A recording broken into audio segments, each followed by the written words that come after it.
Last night was the kind of galvanizing win where when you wake up today, you say, that's right. That's what we thought. That's who we are. Season on. Let's at least split the series from the Braves, and let's get down to business. And you should think that. You should. The problem is, it means nothing. It means nothing.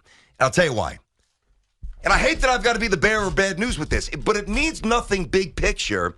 And you know where I'm going, I think. Their two best players aren't good enough. So when we get wrapped up in this season and you watch Soto and Judge and you watch Betts and Freeman and you watch Acuna and Olsen and Riley and others and you watch Harper and others and you watch all the other superstars around baseball, you're going to be watching the Mets too often, and your star shortstop is 1 for 4 with 2 punch-outs or whatever he is, and your star first baseman is not performing. That's the reality. You know, I'm excited about that performance last night. I never thought that this team had it in them to go out there and win that type of game against that team in that ballpark, getting down early. Brandon Nimmo, the big performance, as you said. I don't think the problem is Lindor and Alonso. And I think it's even more impressive that they're winning without these guys. I mean, the Mets have now righted the ship, getting themselves their 4th win on the season after starting 0 for 5. They are now 4-1 in their last 5 ball games. So I'm happy with where the Mets are at, BT, where they're projected. I don't think the issue is Lindor or Alonso. I trust. The reason why I don't think it's those guys, they're going to put up their numbers. Now, how they get there, different story. But I trust both Lindor and Alonso. They may not be on the superstar level of Matt Olson or Ronald Acuna or Austin Riley. But you know what? For a night, the Mets beat the Braves in Atlanta, even without their superstars. And Lindor and Alonso always post. They always put up consistent numbers. I look at this Mets team and I see a lot of areas of deficiency. Alonso and Lindor, to me, are not the biggest problem. You see, it's interesting because, you know, I was lukewarm on the team coming in. I said 75, 76, 77 wins, something like that.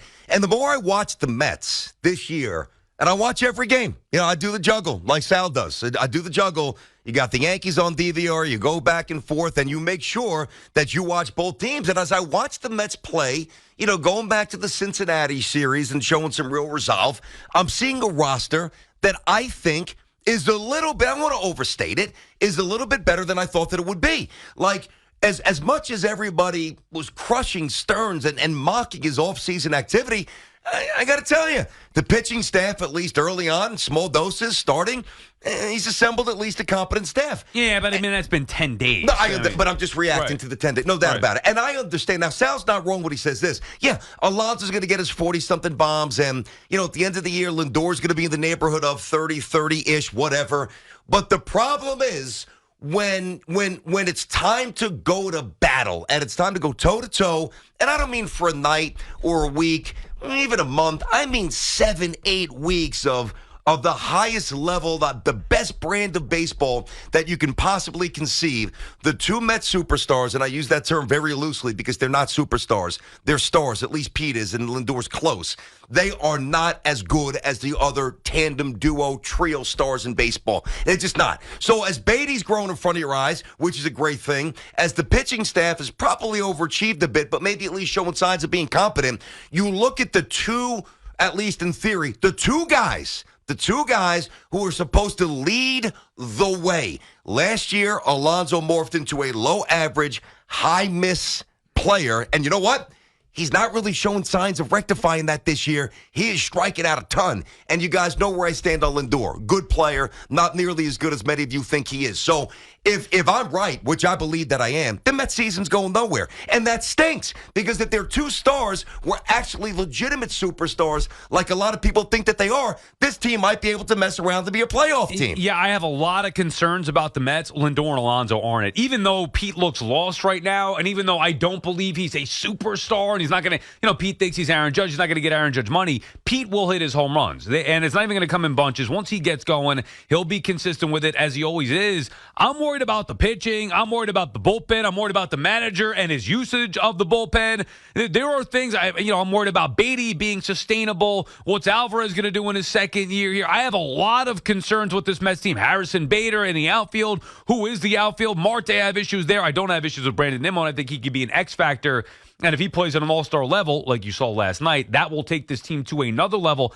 I'm not worried about Lindor or Alonso at all. I mean, call me crazy. I know it's been an awful start. Francisco Lindor looks absolutely lost. Did not build off of what he did on Sunday against Cincinnati. I know he's wearing it right now. I'm not worried about him. He produces. That's all he does. Now, does he produce to the level he did in Cleveland? Does he produce to your standards, BT? Maybe not, but he's fine with me. He's going to get his stolen bases. He's going to get his home runs. He's going to get his average up. He'll drive in runs. He'll score some runs. He'll play great defense. Same thing with Pete. Pete will drive in runs. Pete will hit home runs and have 100 RBI. I'm not worried about those two. I'm almost worried about almost everything else, but I'm not worried about Lindor or Alonso. 877 pardon me, 877-337-6666. BT and Sal on the Fan. Brandon Tierney, Sal Licata. All right, we're inside of our Town Fair Tire studio. Friends of Town Fair remind you that you always get the guaranteed lowest priced on name brand tires from Connecticut to Maine. Nobody beats Town Fair Tire. Nobody. And nobody is telling you not to enjoy. Yeah, can you just let us enjoy a rare win against that crappy team? Isn't it funny, BT, of all the years, of all the teams, like the Mets haven't come back, I think, down 4 runs or whatever in Atlanta in 8 years or somewhere I saw like that. Maybe the last time they did it was 1985, the fireworks game, or really. 86, whatever it was, when it went to like 4 when Rick Camp, the pitcher, hit the home run. Winning in that ballpark. It was awesome. It was a great win. And I don't care what the expectations are. I know how good the Braves are. I'm not saying the Mets are going to win the division or contend, but it is sweet when you get a win against that team, in particular in that ballpark and in that fashion. Nimmo looking like a stud. That's a feel-good night. I don't want to hear any cold water from you. I don't want to feel that today. Let the Met fan enjoy. Hey, season is back on. I thought they weren't going to see 500. They still haven't. You did say that. You did say they that. still haven't. No, I mean, I thought it as well. Yeah, but they started out. Right, but point is, it still could be true. I mean, they could very easily lose these next 3 games. Or they could have lost 9-2 last night, getting mopped and show no sack, and come in here, we're already banging out the trumpets and playing taps. And that is a game, the way that you saw it play out, that 9 out of 10, if not 99 out of 100, they lose that game. So for me, it was a great win, a fun win. I understand why you or maybe others would have concerns about Lindor and Alonso. I am not one of them. Those guys I don't think many others do have the concerns. I honestly don't. I mean, you know, you see Mets Twitter, you hear some of the calls on the station. I mean, the Met fans are already I don't read Mets Twitter. I don't read. Seriously, I don't read Twitter. I don't either. They just find me. Right. One of those pods. They always just like take those hit me with everything boards. you want. I'm not reading it. Oh, who cares? Yeah. Listen, it's fun, but it is generally a smaller representation of what Met fans are thinking. And here's the thing. Like, that's why I don't listen to how I started the show. Amazing win. No joke, I'm not playing with you guys. Amazing win. I thought you guys were dead. When Tehran served up that meatball and his immediate reaction, I was going to go click, but I didn't. I actually watched more of the Mets than the Yankees because the Yankees game was so non-competitive last night. We'll get to the Yankees a little bit later. Cortez doing his thing. Beauty. Thing of beauty. Yeah, and the Mets are playing almost 4-hour games, for goodness sake. Yeah, but you don't mind playing 4-hour games when you come back and win. The problem is, as awesome as last night was, it was awesome. I told you yesterday that Lindor should abandon hitting left-handed, and I've told you for the last 4 months that I would trade Pete Alonso. So I'm going back to what I said after I gave you the platitudes that you deserve because it was that special of a win. Your 2 best players ain't it.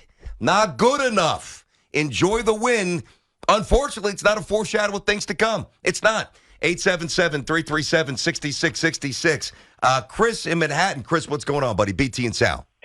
Hey, guys, I'm fired up. First off, I love that win. I loved watching Marcell Ozuna lollygag to first, only to realize the ball was caught. I can't stand that guy. I loved watching Drew Smith on the verge of collapse, strikeouts. There was some battles in that game. I thought Drew Smith almost broke himself in half when he was going for that pop-up, and he smashed it in the camera, and then he came out and he struck out. I think he was going to strike out Bob Horner and Dale Murphy next. Listen, he drives Met fans nuts. Sal will talk about that. But look, he did come through, and it was a crazy game. A lot of people stepped up. But, BT, I don't agree with your construct about, them winning that game without those guys actually shows a lot more about their character. Because what we don't know is what's Brett Beatty going to do for the rest of the year. Like I agree with Sal. You're right. Those guys weren't big in that game. But we're not that worried about Alonso and Lindor in the long run. Why not? I mean, one of them might not be here next year, and the other one forgot how to hit left-handed, and based on his bat speed metrics, he's never going to remember how to hit left-handed. What do you mean you're not worried about Pete Lindor? Those should be your 2 central concerns. But, BT, Yeah. We've seen a couple years of those guys. I'm not saying they're beating down the world right now, but I think if you're going to win like a team, you got to win like a team, and those other pieces have to step up, especially for the Mets because they're not a powerhouse. Yep. Like I would say the same thing to you. Aren't you enjoying watching Volpe go to high rates? I mean, meanwhile, Judge isn't doing what he's doing yet, so isn't that enjoyable for you to watch? No, it really is. No, it's interesting that you frame it that way, Chris, but in a lot of ways that actually makes my point that I don't always just, and Sal says this too, and I totally agree. When we're talking Mets, and we don't just, reach into the Yankee well. But sometimes it makes sense, and here it is applicable, which is why I'll entertain it for a moment. Yeah, Judge hasn't done a ton yet this year, but Aaron Judge is a top 3 player in baseball. Juan Soto's a top 5 player in baseball. You don't say that about Lindor and Alonso. Yeah, and if you do, you're just wrong. So that is the difference. Volpe's development's great. Beatty's development is fantastic. I want to see what these young kids have when, Mauricio gets healthy. Whatever other young players come up for the Mets this year, I'm looking forward to it. But the Mets don't have a Judge. The Mets don't have a Soto, and that's the problem. See, I don't think that's the problem at all. You don't need superstars to win in Major League Baseball. Who were the Diamondback superstars last year? Did they win the World Series? Oh, they got to one. Okay. I mean, you don't need... But did they win? They got to one. Sal, first of all, the Yankees have superstars up the wazoo. When was the last time they saw a World Series? Well, no, they haven't. How about the Padres? But that's not true. Hold on. But with the Yankees, they've only had one up until this year. Man, that's not true. They traded for John Carl Stanton coming off an MVP season. Yeah, John Carl. And by the way, Judge, Cole, and they Stanton, almost got to the World Series. And they almost got to the World Series. But they almost got to a World Series. The Diamond and Corbin Carroll is a superstar. What about the Dodgers? What about the Braves? What about the Padres? Loaded with stars. What are we talking about here? Yeah, Dodgers and Braves get ousted in the first round every year. Yeah, but think about this, Sal. So, and I don't want to just battle to battle because I do partially agree with your sentiment. Like, unlike the NBA, you don't necessarily need a stable of superstars. Right. I'm going to certainly concede that, but name the last World Series champion without a true superstar. You might not need multiple ones, but you better have at least one. I mean, who's the Rangers superstar? That's Corey Seager. I don't think he's a superstar. I do. He's a good player. He's a great player. He's not a superstar. I think he's an absolute superstar. Someone argues Remember what he did at the World Series with the Dodgers a couple of years ago? Yeah, okay. He's a superstar. Oh, okay. Yeah, well, the Yankees could have had him. Guess what? They didn't want him. But that's not the point. I'm just saying. Now we're just kind of conflating stuff. He's a superstar. I would argue that I could argue Francisco Lindor's had better seasons than Corey Seager. Or been more consistent. You could argue that, but you'd be wrong. I don't think Corey Seager's a superstar. He's a superstar that's carried the Rangers to the World Series. He carried the Dodgers to the World Series a couple of years. Yes, he did. No, he didn't. The Dodgers had a loaded team. He's not carrying the team. You don't. Point is in baseball. I got you. Let's get to the point. Go ahead. You don't need superstars to win. And by the way, Alonso and Lindor are all-star players. I mean, that's just a fact. Wait, did Lindor make the All-Star team a year ago? No, but did he make it the year before? He's been an All-Star before. He should have made the last year. All right, but he hasn't. Yeah, guess what? Anthony Volpe won a Gold Glove. He's not a Gold Glove defensive shortstop. But Sal, see, here we go. I know Lindor's a good player, but like this is year 4. He's yet to make an All-Star team with the Mets. Yeah, but the All-Star thing is stupid. You tell me he got screwed 3 years in a row? 2 years. No, 2 everybody has it out for Lindor. He can't. He's not an All-Star. Well, maybe if you play a little bit better, you would be. Yeah, eliminate the doubt. Yeah, okay. That's the whole point of the conversation. Right. Eliminate the doubt. And we won't say, should you be, are you, might you be an All-Star. Yeah, the All-Star voting, just like the Gold Glove voting, is worthless. I know what Francisco Lindor is as a player, and I value him as a player, and he'll get it going. I'm not worried about I could list a billion issues with the Mets before I get to Francisco Lindor and Pete Alonso. Starting pitching, bullpen, manager, outfield, defense, depth. I can name a million things with the Mets. Lindor, Alonso, the least of my concerns. And let me get JP down in Charlotte, North Carolina. He's got us up on the free Odyssey app. What's going on, JP? How you doing today? Hey, man, love you guys, man. I was telling the guy on the phone that BT, you kill my Mets. You know, a lot of times I don't like to get the commentary, but I think you're dead on this morning. And I'm every year the Mets reel me in, and then they let us down. And I think this year the letdown started before the season started with this roster, and I think we're in trouble. And since I left New York, it's easier to root for both teams. What? No. Oh, come on, JP. No. Yeah, it really is. I really have to root for both teams. And I think the Yankees are stacked, man. I think they're back, and they're fun to watch. And I'd rather watch a boring 2-hit shutout, 3 home runs by the Stars than sometimes. And I know what we got last night was engaging. I cut it off at 4-0. I was disgusted. I missed it. Okay. Wait. You missed it, JP? What do we do? You missed it? That's the level of confidence. Now, I understand it's the Braves, that it's down there, and it hasn't gone well there for a while. You missed the comeback.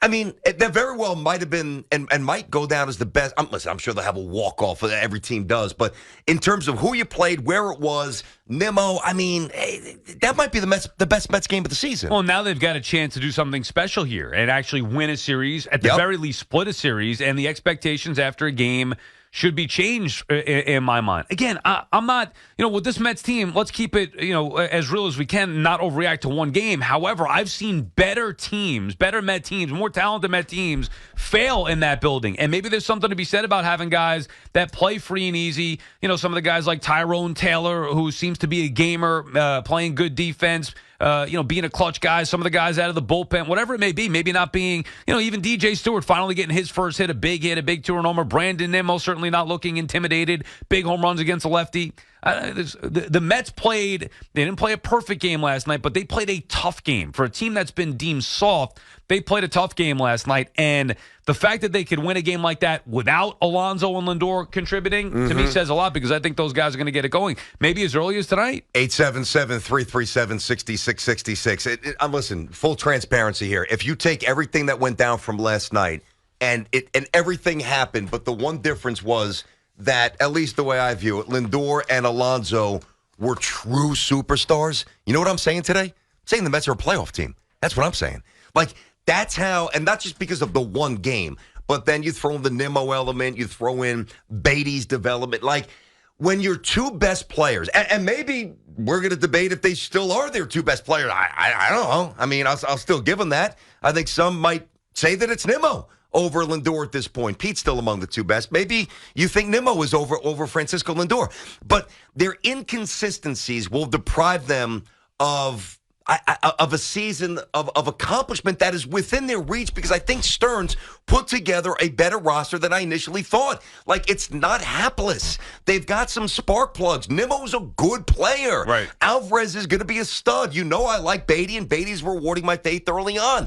I don't trust your two stars. Yeah, I don't. Nimmo could turn out to be. I don't know how any Met fan does. Oh, look at the numbers.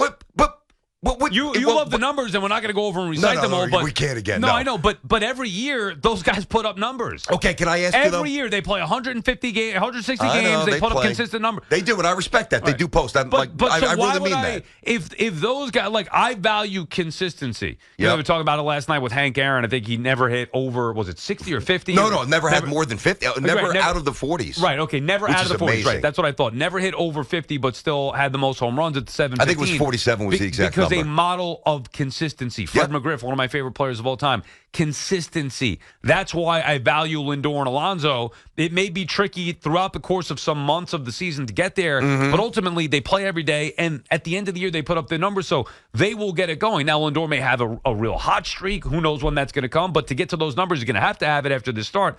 Same thing with Pete, but I'm not worried about those guys because they put the numbers up every year. See, but interesting, because I think we look at Salud. Did you just sneeze there? Thank you, I did. Bless you there, Sal. You use the term numbers, right? And, we can kind of tweak and manipulate that, even though we all know what numbers mean, stats. But numbers, like Sal's interpretation of numbers is a little different than mine, because when we talk about, and he's not wrong in totality for sure, you go 30 for 30 or 30 and 30 with like Lindor, you hit 45 bombs like Pete usually does. That's irrefutable stuff. It's going to be on the database for baseballreference.com forever and on the back of their baseball cards. The difference is the numbers that I choose to lean on, not because I'm a hater, but because this matters, is their inconsistencies. They are not consistent like the other superstars in baseball. And to me, last night was fun. Last night was amazing. Last night was not really a foreshadow of their season. They're not good enough because their two best players aren't consistent enough.